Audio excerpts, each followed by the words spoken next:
కన్నాడు మాయ్య కన్నయ్య నన్ను నీకు కట్టబెట్టడానికి. కన్నయ్యుడు ఉందయ్యా చంద్రయ్య సోకు నీకు చుట్టబెట్టడానికి. వన్నె పెంచుకుంటా నాకున్న విచ్చుకుంటా నీవన్నీ పంచమంటూనే విన్నవించుకుంటా. కందమ్మ మా అమ్మ కనకమ్మ నన్ను నీకు ఒప్పజెప్పడానికి.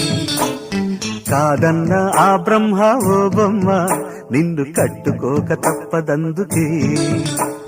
మొగ్గ తుంచుకుంటా నా అగ్గి దించుకుంటా నీ సిగ్గు అంచు వెంట నా ముగ్గులేసుకుంటా. కన్నాడు మాయ్య కన్నయ్య నన్ను నీకు కట్టబెట్టడానికి. కందమ్మ మా అమ్మ కనకమ్మ నన్ను నీకు ఒప్పజెప్పడానికి.